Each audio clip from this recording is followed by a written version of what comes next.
Fala pessoal, tudo bem? Aqui quem fala é o Wagner Gondim e no vídeo de hoje eu vou tratar sobre um tema extremamente polêmico e que tem sido discutido nos últimos dias na política. Afinal, a decisão do ministro Luiz Roberto Barroso, que determinou a instauração da CPI da pandemia no âmbito do Senado Federal, foi ou não decorrente de um ativismo judicial e, consequentemente, de uma suposta violação à separação de poderes, como se tem indicado e apontado? Bom, isso é o que a gente vai ver daqui a pouquinho. Não se esqueçam de se inscrever no canal, de curtir e compartilhar o vídeo e de acompanhar as outras nossas manifestações já disponibilizadas aqui sobre direito e política. Roda a vinheta, produção!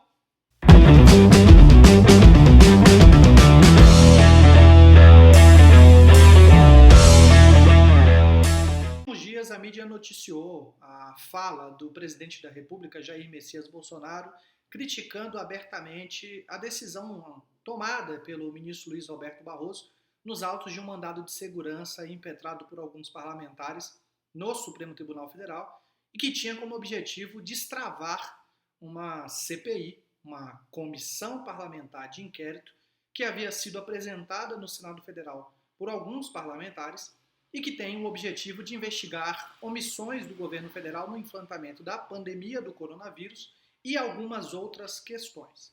Pois bem, na decisão liminar adotada pelo ministro Luiz Roberto Barroso, essa decisão foi tomada de forma monocrática, ou seja, de forma individual pelo ministro Luiz Roberto Barroso, porque ele entendeu que existia um risco na demora de análise pelo plenário da Casa, tá? E nessa decisão ele determinou que a CPI fosse de fato iniciada ou tivesse os seus trâmites legislativos iniciados pelo presidente do Senado Federal.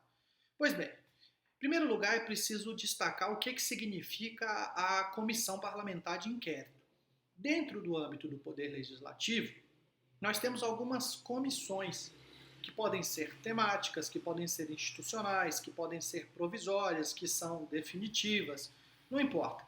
O que importa para nós aqui é que a Comissão Parlamentar de Inquérito é uma comissão composta por parlamentares de forma temporária e que deve ter por objetivo um fato certo e determinado.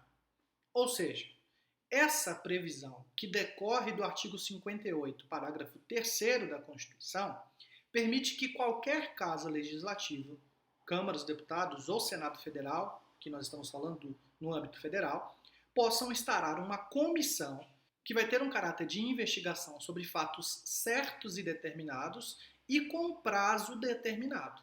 Tá? Então, a própria Constituição estabelece para o Poder Legislativo uma função importantíssima, que é a função de fiscalização dos outros poderes dentro do Estado.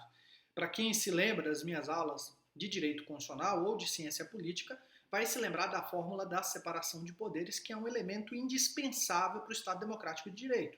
E a separação de poderes nada mais é do que a ideia de que cada poder legislativo, executivo e judiciário, eles vão atuar de forma independente, sem interferência, mas existe dentro da própria fórmula constitucional uma técnica que é a técnica da ideia de freios e contrapesos. Ou seja, nenhum poder ele se desenvolve de forma absoluta. Então, os poderes dentro da República, eles são limitados reciprocamente.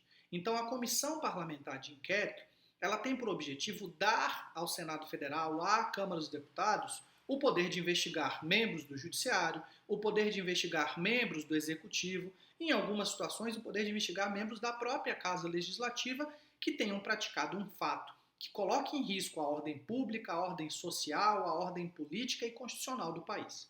Então, o primeiro passo é entender que a CPI, que é uma comissão parlamentar de inquérito, é uma possibilidade de que o próprio Poder Legislativo, usando-se da sua função constitucional de fiscalização, investigue fatos certos e determinados que podem colocar, por exemplo, em risco a ordem pública. Embora a Constituição não defina expressamente o que é um fato certo e determinado, né, o regimento interno das casas legislativas, tanto da Câmara dos Deputados como do Senado Federal, faz essa definição, trazendo basicamente aquilo que eu falei. Um fato que tem a possibilidade de trazer um prejuízo à ordem pública, à ordem econômica ou à ordem social do país. Então, pela Constituição, São 3 os requisitos para que uma comissão parlamentar de inquérito seja instaurada, seja na Câmara dos Deputados, seja no Senado Federal ou até mesmo de forma mista, nas duas casas. E esses requisitos são: primeiro, o pedido para a instauração da comissão parlamentar de inquérito precisa ser subscrito, assinado por pelo menos 1/3 dos parlamentares. No caso do Senado Federal, o equivalente a 1/3, né, traz a exigência de que pelo menos 27 senadores subscrevam o pedido de comissão parlamentar de inquérito. No caso da CPI da pandemia, esse requisito constitucional foi cumprido, porque existe a anotação, o registro e a subscrição de 31 senadores. O segundo requisito constitucional é que o objeto da CPI seja um fato certo e determinado, ou seja, embora se tenha a possibilidade do Congresso Nacional investigar outros órgãos dentro dessa esfera de competência, não se trata de um poder absoluto. Então eu não posso instaurar, por exemplo, uma CPI genérica para investigar a corrupção no Brasil. É impossível fazer isso nesse âmbito de investigação. Até porque a CPI tem poderes muito próximos a poderes que são atribuídos ao Poder Judiciário num processo judicial. Existe a possibilidade de quebra de sigilo bancário, a possibilidade de se inquirir testemunhas, tudo isso com vistas a instruir um processo de investigação de fato. Então, o segundo requisito é que se trate de um fato certo e determinado. O terceiro requisito é que a CPI também seja instaurada com um prazo determinado, ainda que ele possa ser prorrogado, mas o prazo precisa ser determinado. No caso da CPI da pandemia, os 3 requisitos constitucionais foram obedecidos. Primeiro, a subscrição por 1/3 dos senadores. Como eu disse, 31 senadores assinaram e eram necessários apenas 27. O segundo requisito também foi cumprido, que é a ideia do fato certo e determinado.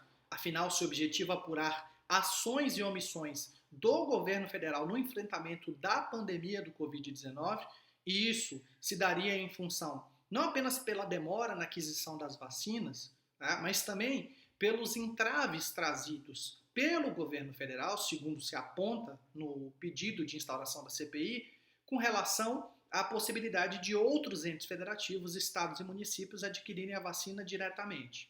Tá? Além, é óbvio, do caos que nós tivemos no estado do Amazonas em função da falta de oxigênio, né, que resultou aí num cenário caótico, não só no estado de Amazonas, mas no país inteiro. Inclusive, se tem apontamentos de que o Ministério da Saúde tinha conhecimento dessa possibilidade de caos muito antes de acontecer. Então, os fatos são certos e determinados. 2 dos 3 requisitos já foram cumpridos. Do mesmo modo, o terceiro requisito do prazo determinado também foi plenamente atendido, uma vez que se pediu a instauração da CPI pelo prazo inicial de 90 dias. O problema, contudo, é que o presidente do Senado Federal, sob 2 argumentos basilares. Primeiro, de que este não seria o momento para se fazer uma investigação e procurar culpados, porque isso poderia trazer prejuízos para o enfrentamento da própria pandemia. E segundo, porque isso poderia ser um prejuízo ao processo eleitoral de 2022, já que essa CPI poderia trazer uma pressão maior sobre o governo e prejudicar o governo federal para as eleições de 2022. Pois bem. E resignados, indignados com a omissão do presidente do Senado Federal, que é o responsável por levar o pedido de CPI ao plenário da Casa, os parlamentares, alguns parlamentares, impetraram um mandado de segurança, que é uma ação constitucional quando se existe a violação de um direito líquido e certo, ou seja, um direito indiscutível, e pleitearam ao Supremo Tribunal Federal que fosse determinada a instauração imediata da CPI. Então, alguns pontos aqui são extremamente importantes. Primeira coisa, o Supremo Tribunal Federal decidiu, na pessoa do senhor ministro Luiz Roberto Barroso, porque ele foi provocado por uma ação judicial a decidir. Essa competência está prevista na Constituição. O Supremo Tribunal Federal é quem tem a responsabilidade de analisar mandatos de segurança impetrados por parlamentares federais. O segundo ponto extremamente relevante é que, ao determinar a instauração da CPI, o ministro Luiz Roberto Barroso ele não violou nenhuma regra constitucional. Primeiro, porque ele analisou se os 3 requisitos exigidos pela Constituição haviam sido cumpridos. E todos foram cumpridos na integralidade. E segundo, e não menos importante, não é uma violação da separação de poderes, porque é a Constituição que estabelece os requisitos para a instauração de CPI. E em nenhum momento a Constituição estabelece que levar ao plenário uma CPI que foi requerida por 1/3 dos senadores depende de um juízo de conveniência política do presidente do Senado. Então ele não tem essa opção de decidir o que deve ser levado ou não quando se trata de CPI para análise pelo plenário. Essa análise tem que ser feita exclusivamente pelo Poder Legislativo. Vejam, o Supremo Tribunal Federal, na pessoa do ministro Luiz Roberto Barroso, em nenhum momento determinou que o Senado Federal conclua, né, que, por exemplo, o governo foi omisso com relação às questões do tratamento da pandemia. Muito pelo contrário. Ele simplesmente analisou tecnicamente o que estava previsto na Constituição, os requisitos constitucionais exigidos para se instaurar uma CPI, e inclusive seguindo decisões que já são adotadas pelo Supremo Tribunal Federal nessa matéria há muitos anos, é que ele determinou que a CPI seja instaurada. E daí vem a grande discussão. O presidente da República, para tentar se esquivar dessas questões que foram levantadas, usou 2 argumentos que eu pretendo refutar aqui. Primeiro, que a decisão representaria uma ideia de ativismo judicial. E segundo, por que a CPI não estava querendo investigar governadores e prefeitos com relação à má utilização de recursos. São 2 argumentos extremamente falidos. Primeiro, porque ativismo judicial tem 2 sentidos. Tá? Um primeiro sentido, que geralmente é atribuído pela doutrina, é a ideia de uma postura mais ativa do Poder Judiciário, em que, pela falta de atuação de outros órgãos, acaba sendo mais proativo no sentido de decidir e suprir uma insuficiência de outros poderes. Tá? E aí o sentido de ativismo ele é muito próximo do sentido de judicialização da política. E um segundo sentido, que é um sentido de cunho negativo, em que a palavra ativismo está atrelada à ideia de decisionismo. Quem fala muito sobre isso é o professor Lênio Streck e tantos outros autores. Nesse caso específico, não existe ativismo, seja do ponto de vista da judicialização da política ou mesmo do ponto de vista do decisionismo. Porque a competência para analisar mandado de segurança impetrado por parlamentares é do Supremo Tribunal Federal. E o Supremo Tribunal Federal, nesse caso específico, ele se ateve aos ditames constitucionais, ao texto da Constituição, que exige aqueles requisitos que eu já comentei anteriormente. O segundo ponto é a tentativa do presidente da República de afastar o objetivo geral da CPI, que é investigar falhas do governo federal. Vejam, ninguém está dizendo que governadores e prefeitos não devem ser também investigados pela má gestão de recursos durante a pandemia. Eles devem, eles precisam ser analisados. Mas isso depende de um juízo de conveniência do próprio Legislativo. Então, por exemplo, a Assembleia Legislativa do Estado pode, se tiver um interesse político, na minha opinião deveria, mas isso compete ao Legislativo decidir, eles é que devem decidir se há necessidade de se criar uma CPI a nível estadual para investigar o alocamento indevido ou não de recursos durante a pandemia. Então a decisão do Supremo Tribunal Federal ela nem entra nesse mérito, porque nós estamos falando especificamente de uma análise do tema a partir de um pedido que foi feito pelo próprio Poder Legislativo. Então vejam que a temática da CPI da pandemia ela é muito técnica e nesse sentido ela não tem politização pelo Supremo Tribunal Federal. Ao menos essa é a minha visão técnica a respeito da matéria.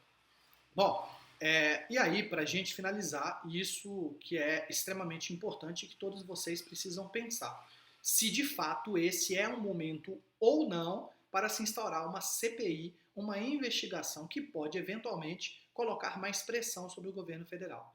Aí é que nós entramos numa questão de opinião política. Aí sim nós podemos ter defensores que de um lado vão argumentar que a CPI nesse momento pode ser extremamente prejudicial, porque ela pode travar e intimidar o governo federal a não adotar medidas mais efetivas, porque ele pode ter o receio de efetivamente extrapolar uma determinação constitucional, ou de outro lado, que me parece ser o caminho mais adequado, a CPI é uma pressão a mais sobre o Poder Executivo para que ele possa adotar as medidas que nós já estamos esperando há mais de um ano. Por exemplo, a aquisição das vacinas com a maior celeridade possível. Não é possível, não é admissível que um país do tamanho do Brasil esteja com os piores índices de vacinação. Então não acreditem que o Brasil é o país que mais vacina, porque nós estamos entre os últimos lugares no que diz respeito à quantidade de vacinas que já foram aplicadas. Os Estados Unidos já estão aplicando a vacina para jovens entre 16 a 20 e poucos anos, salvo engano. E nós ainda estamos na faixa das pessoas com mais de 60 anos de idade. E isso, não se enganem, isso decorreu de fatores políticos, de fatores econômicos, mas principalmente de uma falta de atuação do Poder Executivo, de uma demora do Poder Executivo em adquirir as vacinas e afastar as visões negacionistas de Estado. Bom, essas são, por óbvio, as minhas considerações e as minhas opiniões, que agora, nesse caso, não são apenas técnicas, mas também de cunho político. De todo modo, o objetivo aqui desse vídeo era tentar explicar para todos vocês um pouco o que é a CPI, quais são os requisitos constitucionais de uma CPI, para que vocês consigam, de fato, analisar que a questão ela não é só apenas de opinião política. Ela exige uma técnica constitucional que me parece que, nesse caso, foi respeitada. E para os críticos de plantão, já adianto, eu não sou um defensor voraz de todas as decisões do Supremo Tribunal Federal. Inclusive esse livro que está aqui, Gadamer e Supremo Tribunal Federal, que é um livro que eu escrevi, que foi fruto da minha tese de doutorado, ele tem críticas a muitas decisões do Supremo Tribunal Federal que me parecem que em alguns momentos ultrapassaram os limites da Constituição. Então, quem vos fala aqui não é apenas o Wagner, né, que tenta analisar o fenômeno político, mas o pesquisador de direito constitucional, de ciência política e de filosofia do direito, que fez análises técnicas de decisões do Supremo Tribunal Federal nos últimos anos e que, portanto, me parece, tem pelo menos um pouco de tecnicidade para falar com vocês sobre esse assunto. Espero que tenha sido claro para todos vocês. Mais uma vez agradeço a quem tem a paciência de ouvir o canal e fico à disposição para a gente continuar a discussão aqui nos comentários. Tchau, tchau!